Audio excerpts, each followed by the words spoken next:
በስመ አብ ወወልድ ወመንፈስ ቅዱስ አሐዱ አምላክ። መጋቢት 17 በዚች ቀን ጌታችን ኢየሱስ ክርስቶስ የሚወደው በአራተኛውም ቀን ከመቃብር ያስነሳው የከበረ ጻድቅ አልዓዛር አረፈ። ይህም ጻድቅ ሰው ከእስራኤል ልጆች ውስጥ ነው።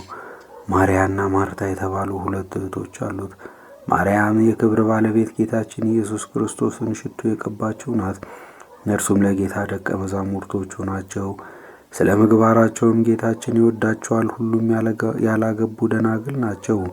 በሰው ወገን ሁሉ ላይ የተቆረጠና የተወሰነው ሰዎችም ሊጠጡት ያላቸው የሞት ጽዋን የሚጠጣበትና እጁን ለሞት የሚሰጥበት ለዚህ ጻድቅ ጊዜው ሲደርስ እርሱም እጁን በመስጠት አረፈ። የክብር ባለቤት ጌታችን ግን የሚሰራውን ያውቃልና መጀመሪያ ከሞት አላዳነውም።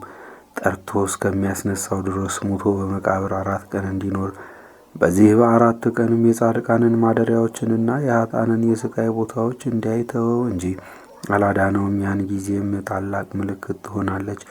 ከ4 ቀኖችም በኋላ የክብር ባለቤት ጌታችን ኢየሱስ ክርስቶስ ወደ እርሱ መጥቶ አልዓዛር ናውጣ ብሎ ከመቃብር ውስጥ ጠራው።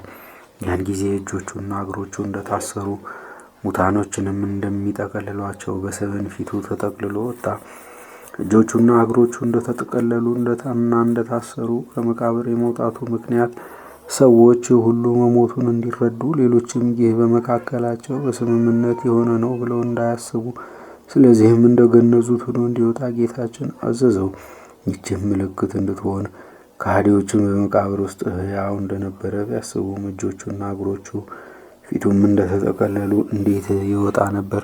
እኛ የክርስቲያን ወገኖች ግን የክብር ባለቤት ጌታችን ኢየሱስ ክርስቶስ ከ4 ቀኖች በኋላ አልዓዛርን ያስነሳው እርሱ እንደሆነ እናምናለን እንታመናለንም። እርሱ በሥራው ሁሉ ላይ ችሎታ አለውና ለጌታችን ለፈጣሪያችን ለመድኃኒታችንም ኢየሱስ ክርስቶስ ከቸር አባቱና ሕይወት ከሆነው መንፈስ ቅዱስም ክብር ስግደት ይሁን ለዘላለሙም አሜን። በዚችም ዕለት አናጉንስጢስ ቴዎቅሪጦስ በሰማዕትነት አረፈ። ይህም ቅዱስ የሮሜ አገር ሰው ነው። አላውያንም ለጣዖት እንዲሰዉ ክርስቲያኖችን ይዘው ባስገደዷቸው ጊዜ እርሱንም ከእነርሱ ጋር ያዙት፣ ወደ ንጉሥም አቀረቡት። ያን ጊዜ የ15 ዓመት ልጅ ነበረ። ንጉሡም በማመጣበት ሥቃይ ትፈተናለህን? ወይስ ለአማልክት ትሰዋለህ? አለው። ቴዎቅሪጦስም እኔ ስለ ክብር ባለቤት ለጌታዬ የፈጣሪ ኢየሱስ ክርስቶስ እሰዋለሁ አለው።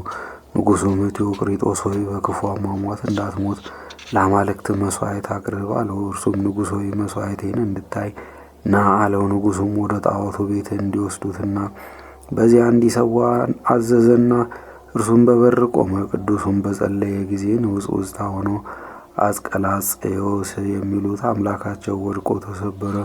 ንጉሡም እንደዘበተበት አይቶ አፍንጫውን ቆርጠው አስረው በወህኒ ቤት እንዲያስገቡት አዘዘ። በማግስቱም አውጥተው በብረት ምጣዶች ውስጥ ጨመሩት። ደግመው ጥልቅ ጉድጓድ ቆፈሩ። በውስጡም እንጨት ረብርበው ሥጋው ከመለያው እስኪቦጫጨቅና ቅልጥሙም ከአጥንቶቹ እስኪፈስ ድረስ ወረወሩት። በዚህም ሊያጠቁት አልቻሉም፣ የመንፈስ ቅዱስ ኃይል ከእርሱ ጋር አለና። ከዚህም በኋላም አማልክቶቻቸው የሚበቀሉት መስሏቸው ከአማልክቶቻቸው ቤት አስገብተው በዚያ ዘጉበት። ቴዎቅሪጦስ ግን ከጣዖታቱ ላይ ያለውን ወርቅ ቀጥቅጦ በስውር ይዞ እየወጣ ለድሆችና ለጦም አዳሪዎች መጸወተው። ተመልሶ ሲገባም ደጃፉ እንደ ቀድሞ ራሱ ይዘጋል። በ8ኛውም ቀን ንጉሡ መጣ። ከደጃፍም ሆኖ አየ። አማልክቶቹም ተጥለው ተሰባብረው የከበረ ቴዎቅሪጦስም ሲዘብትባቸው አገኛቸው። እውነተኛ ቴዎቅሪጦስንም ቢሆን ዕቃውን እስኪታይ እንዲሰነጣጠቁት አዘዘ። ደግሞ ወደ ጨዋታ ቦታ እንዲያስገቡትና በላዩ አንበሶችን እንዲያስገቧቸው አዘዘ። አንበሶቹም ቁስሎቹን እላሱለት።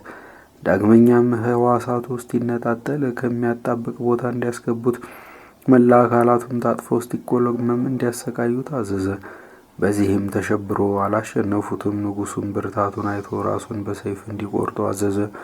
የከበረ ኤጲስቆጶስ ኤሞሬዎስና ሕዝቡ ሁሉ በጸሎት እየተራዱት ቅዱስ ቴዎቅሪጦስን ተከተሉት። በቅዱሳን ሰላምታም ተሳልመውት ተሰናበቱት። ባለወግ ወታደሩም ሰይፉን አንስቶ አንገቱን ቆረጠው፣ ምስክርነቱንም ፈጸመ።